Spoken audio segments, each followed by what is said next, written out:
देखो sir, Patel engineering के अंदर विजय केडिया साहब ने पहले भी अपनी होल्ड, मैं कई बार बताऊँ, ये बहुत इंपॉर्टेंट बात है इसलिए बताता हूँ। पहले भी उन्होंने अपनी होल्डिंग को लिया, फिर धीरे धीरे ऊपर किया, फिर और ऊपर किया, फिर नीचे किया, फिर और नीचे किया, फिर बहुत बड़ी बात है, बहुत गहरी बात है भैया। देखो, गहरी बात के लिए मैं आपके लिए वीडियो बनाता हूँ, वरना तो वीडियो तो सारे बना रहे हैं भैया। या अगर आप समझ सकते हैं, वीडियो वालों ने किसी अपनी होल्डिंग किसी शेयर के अंदर 200 रुपये में बना ली और आज वो शेयर 100 रुपये में आ गया, तो क्या म्यूचुअल फंड वाले वहाँ 100 रुपये में अपना लॉस बुक करेंगे या बैठेंगे और उसे एवरेज करेंगे? एवरेज करेंगे भाई।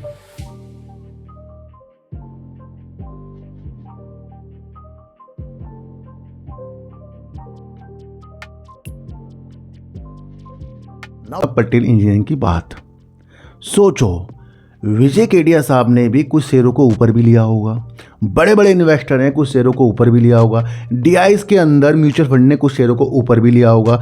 आपने सुना भी होगा, जब बाजार सही था तो म्यूचुअल फंड वालों ने इस पर अपनी होल्डिंग बना ली। मान लो म्यूचुअल फंड वालों ने किसी अपनी होल्डिंग किसी शेयर के अंदर 200 रुपये में बना ली और आज वो शेयर 100 रुपये में आ गया, तो क्या म्यूचुअल फंड वाले वहाँ 100 रुपये में अपना लॉस बुक करेंगे या बैठेंगे और उसे एवरेज करेंगे? एवरेज करेंगे भाई। अच्छे शेयरों की बात, क्योंकि म्यूचुअल फंड अपने अच्छे शेयरों पर दिमाग लगाते हैं। तो जब म्यूचुअल फंड वाले अपने अच्छे शेयरों के अंदर दिमाग लगाकर इस तरीके से बैठे हैं, समझो कि वो 200 के शेयर को 100 में अब एवरेज कर रहे हैं या उसमें बैठे ही हैं, कुछ नहीं कर रहे हैं, फिर भी वो बेचेंगे नहीं। तो आपको समझो कि बड़े बड़े इन्वेस्टर जब ऊपर के रेट पर लेकर बैठते हैं तो इस गिरावट से क्या वो डर रहे हैं? वो तो खुश हो रहे हैं, उन्हें एवरेज करने का मौका मिल गया। किस तरीके से? देखो सर, पटेल इंजीनियरिंग के अंदर विजय केडिया साहब ने पहले भी अपनी होल्ड, मैं कई बार बताऊँ, ये बहुत इंपॉर्टेंट बात है इसलिए बताता हूँ। पहले भी उन्होंने अपनी होल्डिंग को लिया, फिर धीरे धीरे ऊपर किया, फिर और ऊपर किया, फिर नीचे किया, फिर और नीचे किया, फिर ख़त्म कर दिया। अब क्या हुआ? अब हमें अक्टूबर, नवंबर, दिसंबर 3 महीने का क्वार्टर होता है ना, जिसमें हमें शेयर होल्डिंग पैटर्न दिखता है। तो अब किस महीने उन्होंने अपनी 1% की हिस्सेदारी ली हमें नहीं पता, पर वो 3 महीने के अंदर ली है। और अगर आप अक्टूबर, नवंबर, दिसंबर का डेटा देखें 2025 का, तो उस वक्त शेयर 36 रुपये से 30-31 रुपये करीब था। 36 रुपये से 30-31 रुपये करीब का शेयर था जब विजय केडिया साहब ने 1% की हिस्सेदारी ली। बहुत गहरी बात बता रहा हूँ। और जब वो इस स्थिति पे उन्होंने अपनी हिस्सेदारी को लिया, इससे आपको क्या समझ में आया? इससे आपको ये समझ में आया कि पटेल इंजीनियरिंग के अंदर विजय केडिया साहब लॉस पर हैं अभी। अब ये उनकी मर्जी है कि वो अब 24 रुपये में अपने शेयर को एवरेज करें या इंतज़ार करें युद्ध रुकने का, या इंतज़ार करें सालों का, या इंतज़ार करें कि कब ये ऊपर जाएगा। पर वो लॉस में से बेचेंगे नहीं, क्योंकि पटेल इंजीनियरिंग के पास एक मजबूत ऑर्डर बुक है। कई जल विद्युत के लिए कंपनी वर्क कर रही है और कहीं ज़्यादा सिंचाई हो गया, भारी भारी टनल के ऊपर कंपनी वर्क करती, बहुत बेहतरीन वर्क करती है। तो उन्होंने इसकी पकड़ पकड़ी है।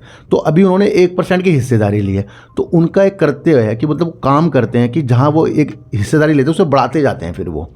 तो अब उन्हें असली मौका मिला होगा ये 24-25 रुपये में से एवरेज करने का, क्योंकि मार्च की होल्डिंग हमें देखनी है कि अगर विजय केडिया साहब 1% है तो उन्होंने अभी कुछ खरीदा नहीं, और अगर 1% से ज़्यादा हो गया तो फिर उन्होंने इस गिरावट का फ़ायदा उठाया है। क्योंकि जनवरी, फरवरी, मार्च, अप्रैल में आएगा डेटा मार्च का। क्या समझे कि वो टेंशन नहीं ले रहे हैं भैया, उनका भी तो पैसा कम हो रहा है ना। तो इस तरीके से आप गिरावट को, युद्ध को समझ सकते हैं। तो विजय केडिया साहब से आप यहाँ सीख सकते हैं कि उन्होंने 36 या 31 के बीच में अपने, मुझे पता ही नहीं क्या रेट है, पर जिस वक्त उन्होंने अपनी होल्डिंग ली तो उस वक्त वो रेट ये चल रहे थे। हमें तो ये सीखा है ना। तो आप इसे पटेल इंजीनियरिंग को नहीं कह रहा हूँ मैं, इससे आपको और दिशा दिखा रहा हूँ कि आप बड़े लोगों की तरह सोच कैसे सकते हैं और इस जो गिरावट को आप समझ कैसे सकते हैं। बहुत बड़ी बात है, बहुत गहरी बात है भैया। देखो, गहरी बात के लिए मैं आपके लिए वीडियो बनाता हूँ, वरना तो वीडियो तो सारे ही बना रहे हैं भैया। या अगर आप समझ सकते हैं, वीडियो तो सारे ही बना रहे हैं। तो ये वो सारी नीतियाँ होती हैं भैया ना। तो अगर आप सोचते हैं कि सारे शेयर ही जीरो हो जाएंगे तो फिर शेयर बाजार ही खत्म हो जाएगा ना, और शेयर बाजार तो ख़त्म होने का नहीं। तो ये वो नीतियाँ थी जहाँ पटेल इंजीनियरिंग से आप कुछ चीज़ डर की मोल सीख सकते हैं। देखो सर, अब हम बात करेंगे easy my trip. Easy my trip ने 500 करोड़ रुपए जुटाने की प्रतिबद्धता जताई और शेयर काफ़ी ऊंचाई तक गया। वहाँ हमने आपको चीज़ों को समझाया। फिर दोबारा जब बताता हूँ, कुछ कहते हैं बार बार क्यों बता रहे हो भाई? जब टॉपिक लेंगे किसी चीज़ कंपनी का तो बार बार बताना ही पड़ेगा। अब इसके अंदर अच्छी चीज़ आई तो मैं अच्छी बता रहा हूँ, कुछ गलत लगेगा तो मैं गलत भी आपको समझा दूंगा। तो उस वक्त भी मैंने आपको समझाया कि भैया वो पैसे कब इकट्ठे करेंगे, किस काम पे लगाएंगे, उससे कितना पैसा कमाएंगे, तो ये तो कुछ बड़ी बात नहीं हुई है। पर आज इजी माई ट्रिप ने एक बहुत बड़ी घोषणा कर दी है। अगर इजी माई ट्रिप इस चीज़ पर वर्क कर रहा है तो ये इजी माई ट्रिप की एक बड़ी मजबूती दिखाता है। देखो सर, ईरान, इजराइल, अमेरिका का युद्ध चल रहे हैं, उससे जुड़ी चीज़ें चल रही हैं, तो इजी माई ट्रिप ने युद्ध में फंसे हुए भारतीय को बचाने के लिए, यानी उनको वहाँ से सुरक्षित निकालने के लिए चार्टेड उड़ान की घोषणा की है। समझो, पश्चिम एशिया में चल रहे संघर्ष के बीच इजी माई ट्रिप ने खाड़ी देशों से भारत के लिए चार्टेड उड़ानों की घोषणा की। ये बहुत बड़ी बात है, जहाँ पर आप समझ सकते हैं कि इजी माई ट्रिप ने एक बड़ा ये चीज़ें कर ली है। देखो sir, travel services private easy my trip ने को भारतीय यात्रियों को कतर के दोहा और बहरीन से दिल्ली और मुंबई के लिए चार्टर्ड उड़ानों के संचालन की घोषणा कर दी है कि भैया वहाँ से आप अपने घर वापस आ सकते हैं। अगर आप इस चीज़ को करेंगे तो जल्दी से टिकट अपना बुक कर लो। देखो सर, ये चीज़ उन्होंने अपने एक्स पर भी उन्होंने ये लिख दिया है, तो ये भी आप पढ़ सकते हैं। देखो सर, क्या कहा जा रहा है कि इजी माई ट्रिप ने एक आधिकारिक बयान में कहा कि भारत लौटने के इच्छुक यात्रियों के अनुरोध पर उड़ानें आयोजित की जा रही हैं। इजी माई ट्रिप ने तत्काल निकासी के आवश्यकता वाले यात्रियों से अपनी सीटें सुरक्षित करने के लिए पंजीकरण फॉर्म शीघ्र भरने का आग्रह किया है।